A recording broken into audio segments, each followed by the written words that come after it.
Hello दोस्तों, student मंथन में आप सभी का बहुत बहुत स्वागत है। तो चलिए आज मैं आप लोगों के लिए लेके आया हूँ हिस्ट्री का छठा चैप्टर जो छठी क्लास की है, जो कि एनसीईआरटी बुक से ली गई है। जैसा कि आप लोग सभी को पता है कि एनसीईआरटी की बुक बहुत ही इम्पोर्टेंट होती है, क्योंकि जितने भी एग्ज़ाम्स होते हैं सबके सब क्वेश्चंस यहीं से आते हैं। अगर इसको आप पढ़ लिए तो कोई भी बुक पढ़ने की ज़रूरत नहीं है आपको। अगर ये आपका बेसिक स्ट्रांग हो जाएगा तो आप कोई भी क्वेश्चन आराम से लगा सकते हैं। अगर इस बुक के पढ़ने के बाद आप क्वेश्चन करते हैं तो आपके लिए बहुत ही इजी हो जाता है। ठीक है दोस्त, तो ये आपको कोई भी एग्ज़ाम हो, चाहे एसएससी हो, रेलवे हो, स्टेट पीएससी हो, यूपीएससी हो, किसी भी एग्ज़ाम के लिए आपको बहुत ही हेल्पफुल रहेगी। ठीक है दोस्तों, और जो जो लड़के या बच्चे क्लास 6 में पढ़ रहे हैं उसके लिए भी बहुत ही इंपॉर्टेंट है, वो भी इसको रेफ़र कर सकते हैं। तो चलिए टाइम ज़्यादा वेस्ट ना करते हुए हम लोग आज का सेशन हम लोग चालू करते हैं।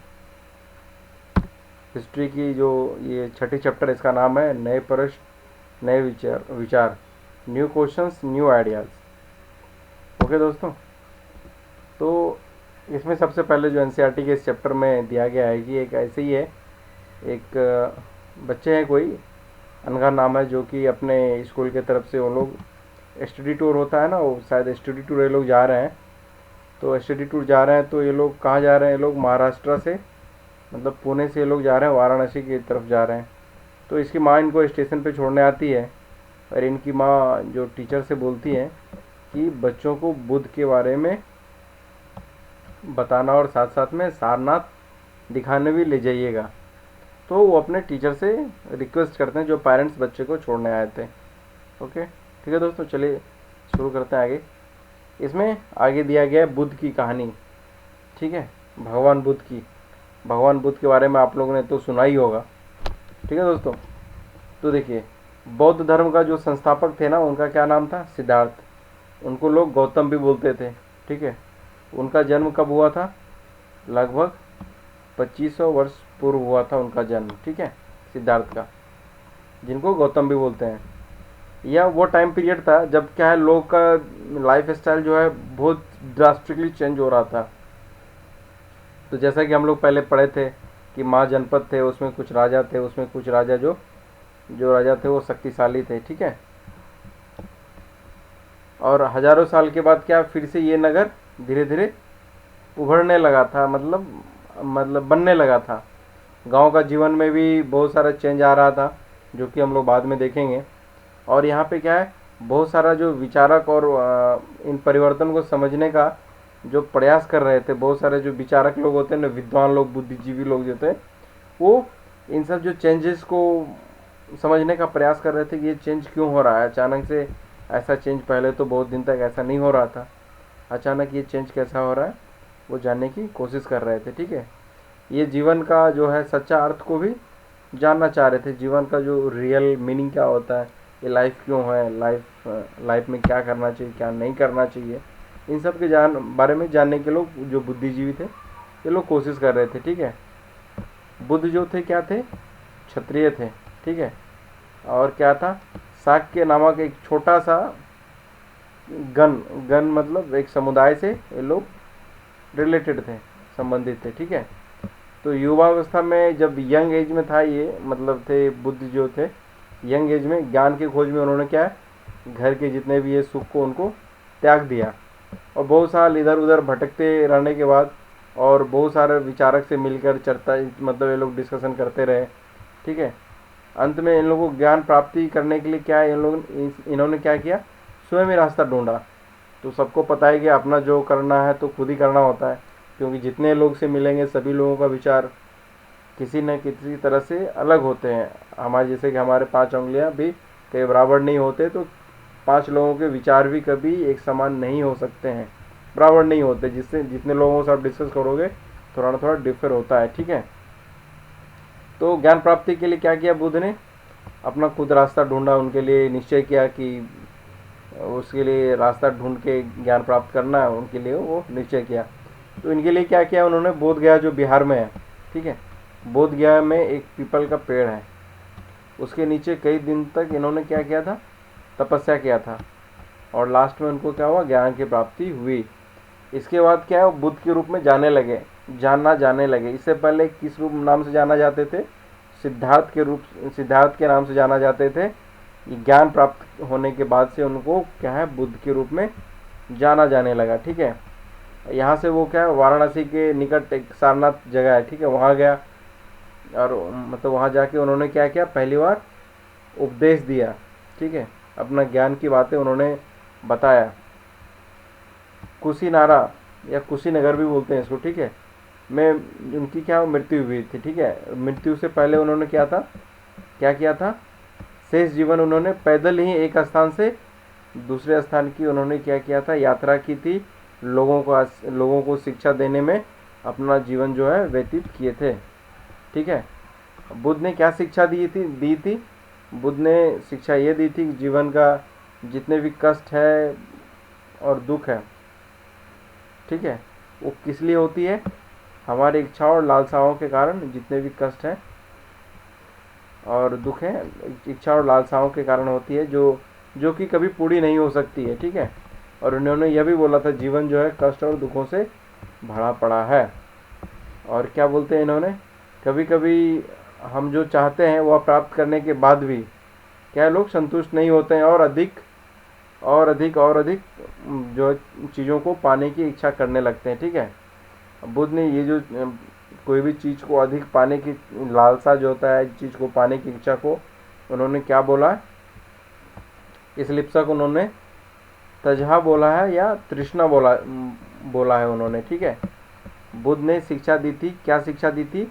आत्म संयम अपनाकर हम ऐसी लालसा से मुक्ति पा सकते हैं। बुद्ध जो है, भगवान बुद्ध बहुत ही ज्ञान की बातें उन्होंने बताई थी, जिसे आज भी लोग फॉलो करते हैं। पर्सनली मैं भी फॉलो करता हूँ। बुद्ध का ज्ञान सबसे अच्छा ज्ञान है। ये देखिए, ये सारनाथ का स्तूप है ये। ठीक है,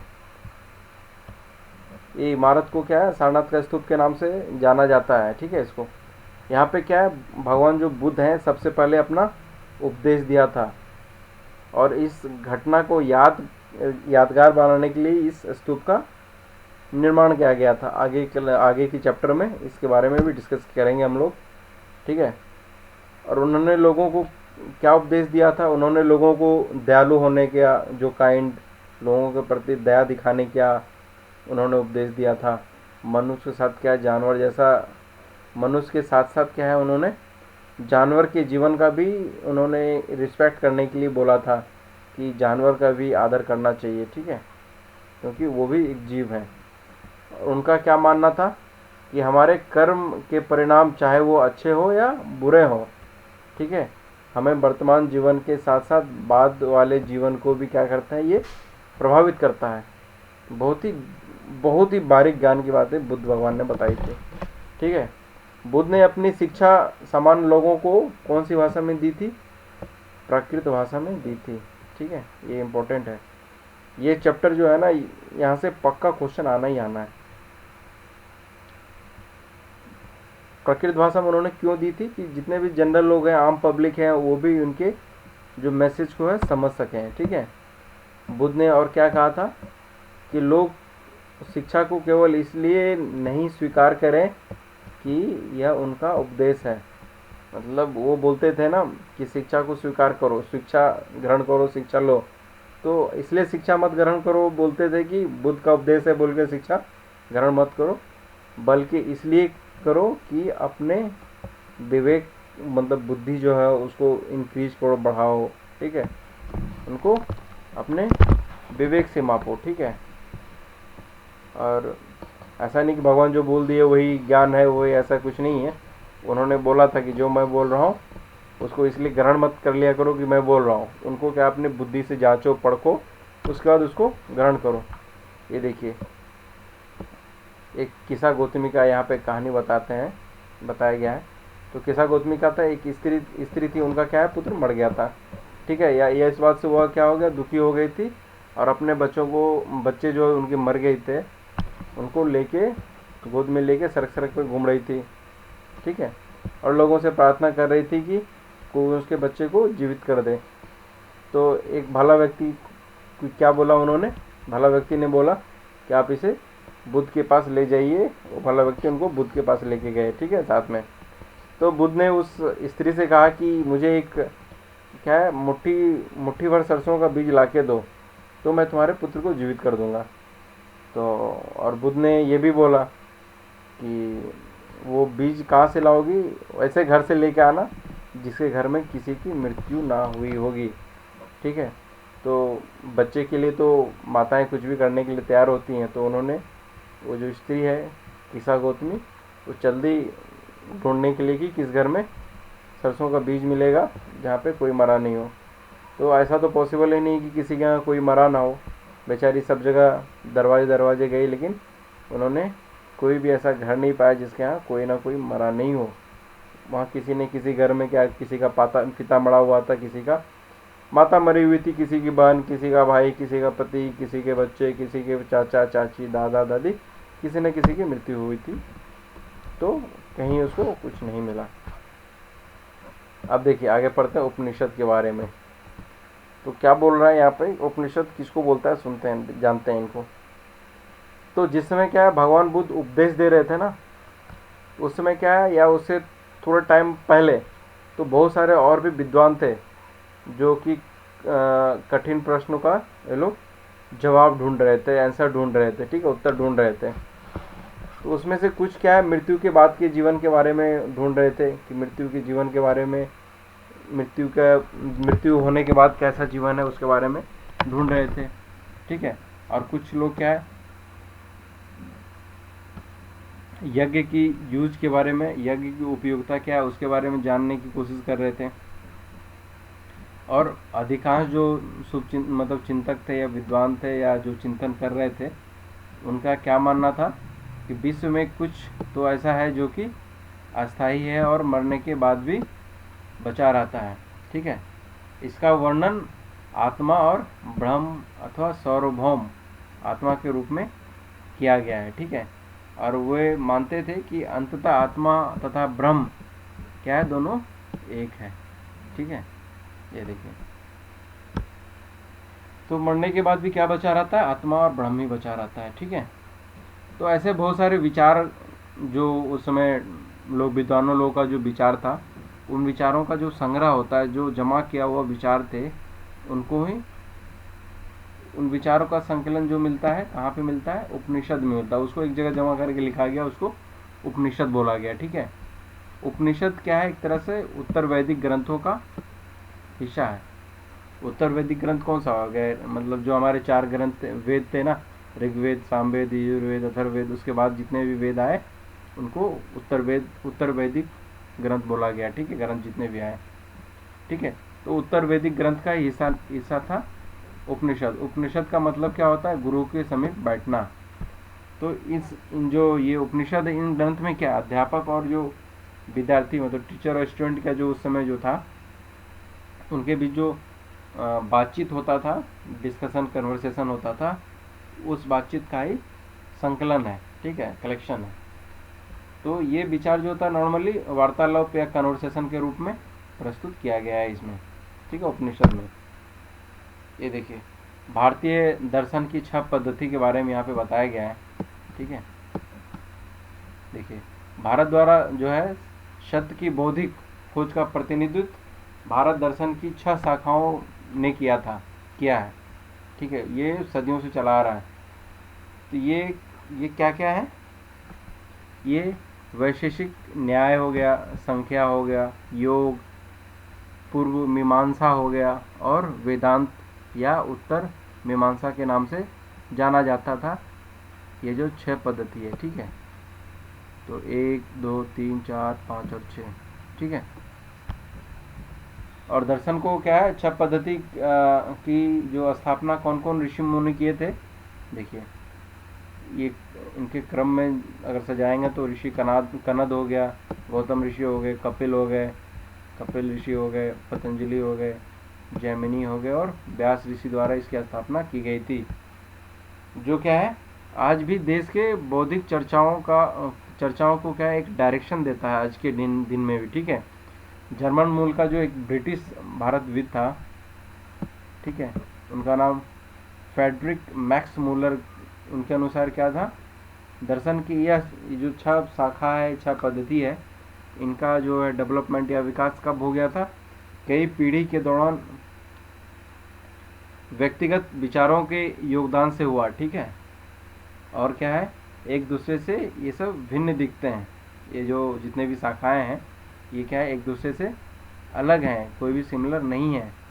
और सत्य की इनकी समझ में आधारभूत तालमेल भी दिखता है। और इसमें जो भी चीज़ है सही बताया गया है, ठीक है। इसमें आधारभूत तालमेल दिखता है सत्य वाला, ठीक है। देखिए, एक बुद्धिमान भिखारी के बारे में यहाँ पे एक छोटा सा कहानी दिया गया है, ठीक है। ये उपनिषद की एक कहानी है। कौन सी उपनिषद की है? छंदयोग उपनिषद, ठीक है। एक कहानी है। इसमें क्या, देखिए, शौनक और अभी प्रतारिण नामक जो है 2 ऋषि थे। वो क्या ऋषि क्या किसकी उपासना करते थे? सार्वभौम आत्मा की उपासना करते थे, ठीक है। एक बार क्या, दोनों बैठ के खाना खा रहे थे, दोनों ऋषि। तो तभी क्या, उन्होंने देखा कि एक भिखारी आया और भोजन मांगने लगा। तो शौनक ऋषि ने कहा कि हम तुम्हें कुछ नहीं दे सकते, उस भिखारी को बोला, ठीक है। तो भिखारी ने पूछा है कि हे विद्वान, आप किसकी उपासना करते हैं? तो दूसरा जो ऋषि था, इनका क्या नाम था, अभी प्रतारण जो था, इन्होंने क्या उत्तर दिया कि हम लोग जो है सर्वभौम आत्मा की उपासना करते हैं। तो भिखारी बोलता है कि इसका मतलब हो गया कि भिखारी बोलता है इसका मतलब कि आप यह जानते हैं कि सार्वभौम आत्मा संपूर्ण विश्व में विद्यमान है। ऋषि ने कहा हाँ हाँ, हम सब जानते हैं, ठीक है। भिखारी ने पूछा कि अगर सार्वभौम आत्मा संपूर्ण विश्व में विद्वान है तो यह मेरे अंदर भी विद्यमान होगा, ठीक है। तो मैं भी इस विश्व का हिस्सा हूँ। तो ऋषि बोल रहे कि तुम तो सही बोल रहे हो। तो उसके बाद भिखारी बोलता है कि इसलिए हे ऋषि, मुझे भोजन ना देकर आप उस सार्वभौम आत्मा को भोजन देने से मना कर रहे हैं। तो ऐसा बोल के जो है बुद्धिमान भिखारी उसको ज्ञान की बातें बताकर उनसे भोजन ले लिया। तो भिखारी क्या है, भिखारी का बात सुन के ऋषि मुनि ने उसे भोजन दे दिया था, ठीक है। यही कहानी यहाँ पे बताया गया है। तो देखिए, यहाँ पे बताया गया है कि ये जो चर्चाएं होती थी ना उस समय, इसमें जो भाग लेते थे, पार्टिसिपेट करते थे, उसमें मैक्सिमम क्या होता था, कौन से लोग होते थे? पुरुष ब्राह्मण और राजा हुआ करते थे। कभी कभी गार्गी जैसा, जो गार्गी एक बुद्धिमान स्त्री थी, ठीक है। तो कभी कभी गार्गी जैसे स्त्री का जो विचारक थे उनका भी उल्लेख मिलता है। तो ये जो विद्वता के लिए, बुद्धिमत्ता के लिए गार्गी क्या है, प्रसिद्ध थी। गार्गी जो है राज दरबार में जो बात विवाद होते थे, डिस्कशन होते थे, उसमें भाग लिया करती थी वो, ठीक है। तो इसमें क्या है, निर्धन व्यक्ति किसी मतलब इस तरह के वाद विवाद में बहुत कम ही हिस्सा लिया करता था उस समय। जो गरीब होंगे वो तो अपने खाने कमाने में लगे होते हैं, वो कहाँ से लेंगे इसमें हिस्सा, ठीक है। तो इस तरह क्या है, एक प्रसिद्ध अपवाद जो है सत्यकाम जावल का है, जावाल, ठीक है, उसका है, ठीक है। सत्यकाम जावल एक का नाम जो है उसकी दासी माँ के नाम पे पड़ा था, ठीक है। उसका जो माँ थी वो दासी थी, ठीक है, उसके नाम पे उसका नाम पड़ा था। सत्यकाम का जो मन में क्या है, सत्य जानने का बहुत सारा उनके मन में इच्छा उत्पन्न हुई कि सत्य क्या है। तो गौतम नाम का एक ब्राह्मण ने उनको क्या है, अपने विद्यार्थी के रूप में, अपने चेले के रूप में स्वीकार किया, ठीक है। और वो अपने समय के जो सर्वाधिक प्रसिद्ध जो विचारक थे ना, उसमें से एक वो बन गए थे, ठीक है। कौन? सत्यकाम जावाल, ठीक है। उपनिषद के कई विचारों और विकासवाद में प्रसिद्ध विचारक शंकराचार्य के रूप में भी किया गया। शंकराचार्य भी बहुत बड़े विद्वान थे, जिसके बारे में हम लोग 7th में पढ़ेंगे, 7th क्लास वाला जब बुक पढ़ेंगे उसमें पढ़ेंगे। देखिए, एक चीज़ और दिया गया, व्याकरणविद पाणिनि, ठीक है। तो इस युग में कुछ और जो विद्वान भी क्या है, कुछ और भी चीज़ वो लोग खोज रहे थे, ठीक है। इन विद्वानों में एक विद्वान क्या था, पाणिनि। उन्होंने क्या है, संस्कृत भाषा में व्याकरण की उन्होंने रचना की थी, ठीक है। तो उन्होंने क्या है, स्वर और व्यंजन को एक विशेष अरेंजमेंट में, या स्पेशल अरेंजमेंट बोले, या विशेष क्रम में रखकर उनको क्या है, उनके आधार पर सूत्रों की उन्होंने क्या की थी, रचना की थी। ठीक है, ये सूत्र बीजगणित के सूत्रों से काफ़ी मिलते जुलते हैं। ठीक है, अलजबड़ा जो हम लोग पढ़ते हैं बीजगणित। ठीक है, इसका प्रयोग करके उन्होंने क्या, संस्कृत भाषा के प्रयोगों के नियम, लघु सूत्र जो लगभग 3000 साल पहले, नहीं, लघु सूत्र जो लगभग 3000 था। ठीक है, लघु सूत्र, छोटे छोटे 3 लघु सूत्र थे। ठीक है, उनके रूप में इन्होंने लिखा। ठीक है, ये तो रहा इधर। अब आगे आता है जैन धर्म के बारे में, यहाँ पे बताया गया है। ठीक है, तो जैन धर्म जो है लगभग, यहाँ बताते हैं, लगभग 2500 साल पहले जो है जैन धर्म के 24वें और अंतिम जो तीर्थकर हुए थे वर्धमान महावीर ने भी अपने विचारों का उन्होंने क्या किया था, प्रचार प्रसार किया था। ठीक है, वह बज्जी संघ, क्या है, बज्जी हो गया, और लिच्छवी कुल के एक क्षत्रिय राजकुमार थे। दोनों, भगवान बुद्ध भी राजकुमार क्षत्रिय थे, और ये भी जैन धर्म के महावीर भी क्षत्रिय थे। ठीक है, और दोनों राजकुमार थे। तो इस संघ के विषय में क्या है, हम लोग कब पढ़ेंगे, 5वें चैप्टर में हम लोगों ने पढ़ा था, ये जो बज्जी संघ है इनके बारे में। ठीक है, पढ़ा था हम लोगों ने।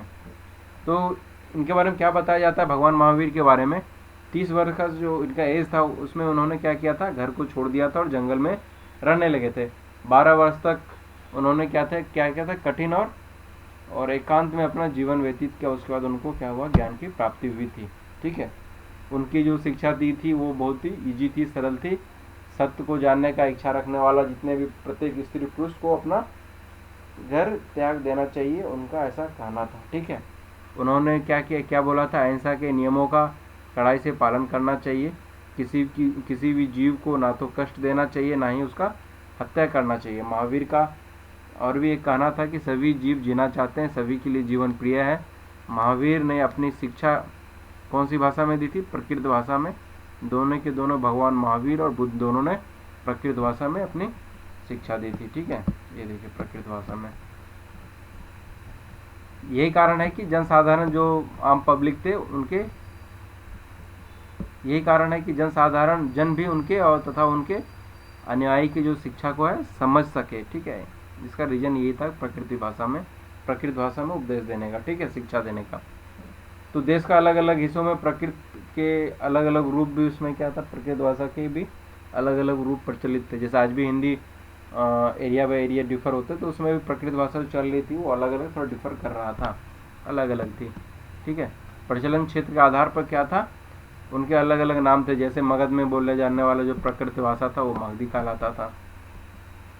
ठीक है, तो जैन नाम से जानने वाले क्या है, महावीर के अनुयायी को भोजन के लिए भिक्षा मांगकर सादा जीवन बिताना होता था। ठीक है, इसका मतलब हो गया, क्या हो गया, जैन जो भगवान थे, जैन के नाम से जो जाने गए महावीर को जैन के नाम से जाना गया था। उनके जो अनुयायी थे वो भोजन के लिए हमेशा क्या भिक्षा मांग के भोजन करते थे और अपना सादा जीवन मतलब बिताना होता था उनको, जो उनके अनुयायी होते थे, उनके जो फॉलोअर्स होते थे। उन्होंने क्या पूरी जिंदगी उन्होंने पूरी तरह से ईमानदार होना, अच्छा, जो अनुयायी थे उनको क्या पूरी तरह से ऑनेस्ट होना पड़ता था, उनको चोरी नहीं करना है, उनको सख्त हिदायत दी गया। तो उन्हें क्या है, जो अनुयायी होते थे उसको ब्रह्मचर्य का पालन करना पड़ता था। पुरुषों को वस्त्र सहित सब कुछ त्याग देना पड़ता था, उनको वस्त्र नहीं पहनने होते थे जितने अनुयायी थे। ठीक है, तो अधिकांश जो व्यक्तियों के लिए करण नियम का पालन जो करना है कठिन है, ये भिक्षा मांग के खाना, मतलब बिना कपड़े के रहना। ठीक है, ये सब चीज़ें बहुत कड़े नियम थे, इनके पालन करना बहुत ही हार्ड था। तो क्या फिर भी हजारों व्यक्ति इस नया जो लाइफ स्टाइल है, जीवन शैली है, उसको जानने और सीखने के लिए अपने घर को छोड़ दिए थे उस समय। ठीक है, और कई अपने घर पे ही रह के भिक्षु बने लोगों को भोजन प्रदान कर उनको सहायता कर रहे थे। ठीक है, मुख्यतः जो है जनरली उस समय व्यापारी जो है जैन धर्म का समर्थन किए थे। ठीक है, किसानों के लिए इन नियमों का पालन करना क्या था, बहुत ही अत्यंत कठिन था, क्योंकि फसल की रक्षा करने के लिए कीड़े मकोड़े तो मारने ही पड़ते हैं। ठीक है, बाद में बाद की जो साल में सदियों में क्या जैन धर्म उत्तर भारत के कई हिस्सों जैसा गुजरात हो गया, तमिलनाडु, कर्नाटक में भी क्या धीरे धीरे फैल गया था। तो महावीर और जो इनके फॉलोअर्स थे, अनुयायी थे, कि शिक्षा कई शताब्दी तक मौखिक रूप में ही रही। ये लोग मुंह से बोल के ही शिक्षा बांटते थे, ठीक है। वर्तमान रूप में क्या जैन धर्म की शिक्षाएं लगभग 1500 वर्ष पूर्व जो है गुजरात के बल्लवी नामक स्थान पर लिखी गई थी, ठीक है। वो बाद में देखेंगे। देखिए, जैन धर्म का मतलब क्या होता है? जैन धर्म का मतलब होता है विजेता, विजेता, ठीक है। महावीर के लिए जिन शब्द का प्रयोग क्यों हुआ था, ठीक है। ये देखिए, संघ, संघ के बारे में बताया गया है, ठीक है। महावीर और बुद्ध क्या दोनों का ही मानना था कि घर का त्याग करने पे ही सच्चे ज्ञान की प्राप्ति हो सकती है। दोनों का यही मानना था, ठीक है। ऐसे लोगों के लिए उन्होंने क्या संघ नामक एक संगठन बनाया, एक कम्युनिटी बनाया, ठीक है, जहाँ घर त्याग करने वाले लोग एक साथ रह सकते थे, ठीक है। जो संघ में रहने वाले थे बौद्ध भिक्षु के लिए बनाए गए नए विनय पिटक नामक ग्रंथ से मिलता है, ठीक है। ये जो नियम वगैरह थे बौद्ध भिक्षु बनने के लिए, वो कहाँ से मिलता है? विनय पिटक और नामक एक ग्रंथ है, वहाँ से मिलता है। विनय पिटक से और क्या पता चलता है कि संघ में स्त्री और पुरुष के रहने की अलग अलग लोगों का व्यवस्था था, ठीक है। सभी व्यक्ति जो है संघ में एंट्री ले सकते थे, प्रवेश ले सकते थे, ठीक है। संघ में प्रवेश लेने के लिए बच्चों को क्या अपने माता पिता से, दासों को अपने स्वामी से, राजा के यहाँ काम करने वालों को राजा से, और कर्जदार को अपने देनदार से परमिशन लेना पड़ता था, ठीक है। स्त्री को उसके लिए अपने पति से अनुमति लेना पड़ता था, ठीक है। संघ में प्रवेश लेने वाला स्त्री पुरुष बहुत क्या सादा जीवन जीते थे। वो अपना अधिकांश समय किसमें बिताते थे? ध्यान में लगाते थे वो लोग, ठीक है। दिन में एक निश्चित समय में वो क्या है शहरों और गांव में जाके भिक्षा मांगते थे, ठीक है। तो यही कारण है क्या हम लोग भिक्षु और भिक्षुनी, साधु और भिखारी के लिए प्रकृत जो शब्द है उनको कहा जाता था। वे आम लोगों को शिक्षा देते थे और साथ में क्या दूसरों की सहायता भी करते थे। अरे लोग किसी तरह की आपसी लड़ाई का निपटारा करने के लिए क्या है नॉर्मली वो लोग बैठक क्या करता था, मतलब मीटिंग क्या करता था। तो जो संघ बना था, संघ में जो एंट्री लेने के लिए जो ब्राह्मण हो गया, क्षत्रिय हो गया, व्यापारी हो गया, मजदूर, नाई हो गया, गणिकाएं हो गया, दास हो गया, ये सब संघ में प्रवेश लेने वाले लोग थे उस समय, ठीक है। इसमें से बहुत सारे लोग थे क्या बुद्ध की शिक्षाओं के विषय में क्या है इन लोग ने लिखा। कुछ लोगों ने संघ में अपने जीवन के विषय में सुंदर कविता का जो है रचना किया था। आइए विहार किसको बोलते हैं, ठीक है, आप ये जानते हैं।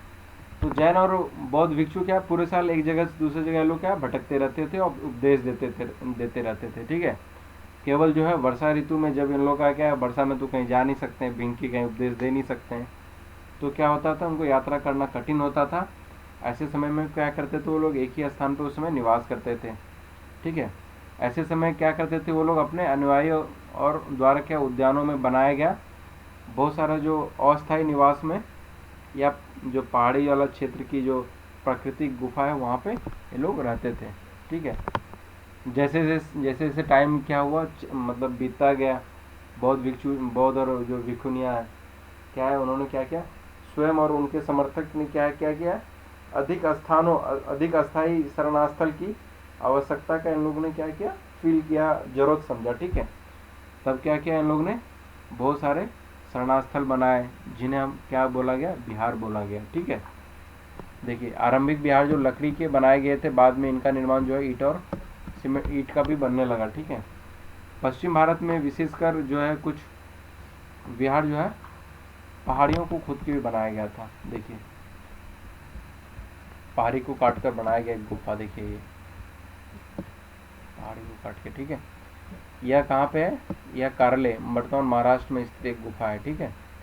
यहाँ बौद्ध भिक्षु क्या इन शरणास्थल में रहकर क्या करते थे ये लोग, ध्यान करते थे बरसात के टाइम में। देखिए पानी भी दिख रहा है थोड़ा थोड़ा, ठीक है।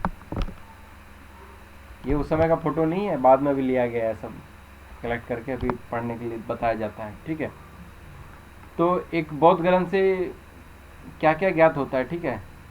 जिस तरह से क्या होता है, महासागर से मिलने वाला नदियों को अलग अलग पहचान क्या होता है, समाप्त हो जाते हैं। तो ठीक है, उसी तरह क्या होता है, बुद्ध के अनुयायी जब भिक्षुओं की श्रेणी में प्रवेश करता है तो वो अपना वर्ण भूल जाता है, ठीक है, जाति भूल जाता है, श्रेणी भूल जाता है और परिवार सब त्याग देता है, सब भूल जाता है, ठीक है। पराया जो है धनी हो गया, धनी, व्यापारी, राजा और भूस्वामी द्वारा दान में दी गई भूमि पर ही बिहार का निर्माण किया जाता था, ठीक है, जो दान में मिला था। जो स्थानीय व्यक्ति हो गया, स्थानीय व्यक्ति भिक्षा भिक्षुओं के लिए क्या है, भोजन, वस्त्र और दवाई लेके इन लोग आते थे। बदले में भिक्षु और भिक्षुणी लोग उनको क्या है, ज्ञान की बातें बताते थे, शिक्षा देते थे। आगे आने वाले जो टाइम में सदियों शताब्दियों में क्या, बौद्ध धर्म जो अपना पूरा उपमहाद्वीप है उनके बहुत हिस्सों में क्या है, साथ साथ बाहरी वाले क्षेत्रों में भी फैल गया। इसके बारे में हम लोग आगे पढ़ेंगे, ठीक है। देखिए आश्रम व्यवस्था है, एक बताया गया है आश्रम व्यवस्था क्या है। जैन और बौद्ध धर्म जिस समय क्या लोकप्रिय हो रहा था, लगभग उसी समय क्या ब्राह्मण ने आश्रम व्यवस्था का विकास किया, ठीक है। आश्रम का मतलब क्या होता है, लोगों द्वारा रहने तथा ध्यान लगाने के लिए प्रयोग में आने वाला स्थान, स्थान से नहीं बल्कि इसका तात्पर्य जीवन के एक चरण से होता है। मतलब यहाँ पे बताया गया है कि जो आश्रम शब्द है उसका मतलब ये नहीं होता है कि लोगों द्वारा रहना तथा जो ध्यान लगाने वाला स्थान है उसको आश्रम बोलेंगे, ऐसा नहीं है। ये इसका मतलब ये था कि जीवन का एक ये स्टेज हुआ करता था, आश्रम लाइफ जो होता था ये स्टेज था, जीवन का एक चरण था, ठीक है। ब्रह्मचर्य हो गया, गृहस्थ हो गया, वानप्रस्थ हो गया, सन्यास, ठीक है। ये 4 आश्रम की व्यवस्था की गई थी, ठीक है। ब्रह्मचर्य के अंतर्गत में क्या आता था, ब्राह्मण, क्षत्रिय और वैश्य से यह क्या किया जाता था, अपेक्षा किया जाता था कि इस चरण के दौरान वो सादा जीवन बिताकर वेदों का अध्ययन करें, ठीक है। गृहस्थ आश्रम के अंतर्गत क्या आता था, उन्हें विवाह कर एक गृहस्थ के रूप में रहना पड़ता था।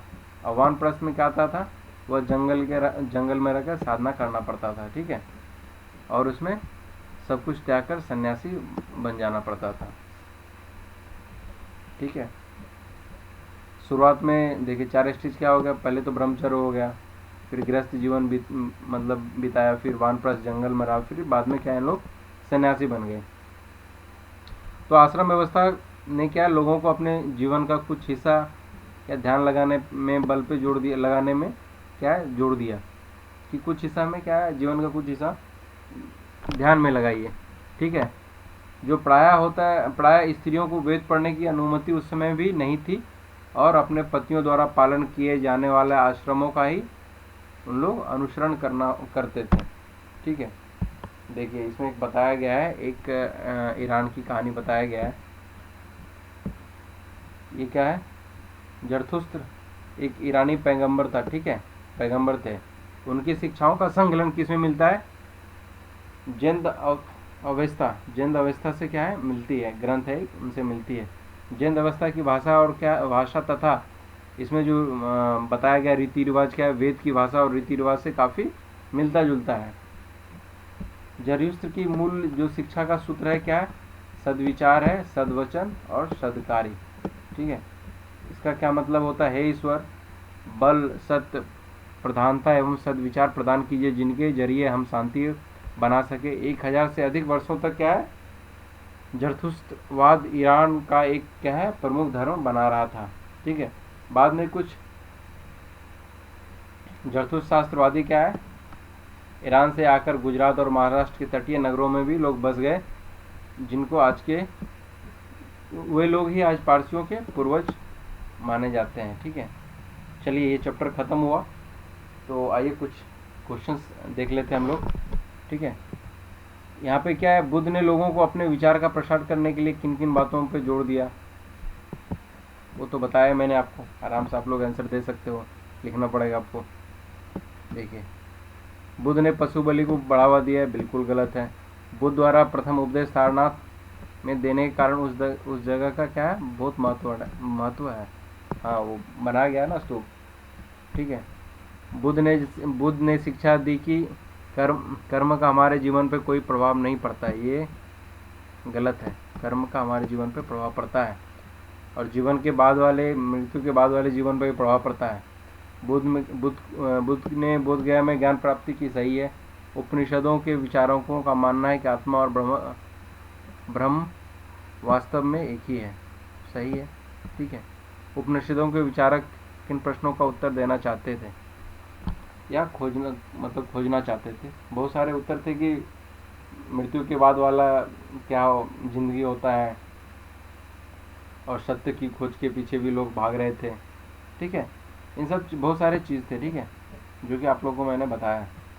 और आगे है महावीर की प्रमुख शिक्षाएं क्या थी, तो वो भी मैंने आपको बताया भी, वो भी आराम से आंसर दे सकते हैं आप, ये भी आपको लिखना पड़ेगा।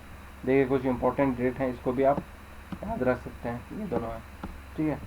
तो चलिए guys, thank you for being with me, thank you very much. Like करें, शेयर करें अगर ये सेशन आपको पसंद आई, तो तब तक के लिए धन्यवाद। मिलते हैं अगले सेशन में।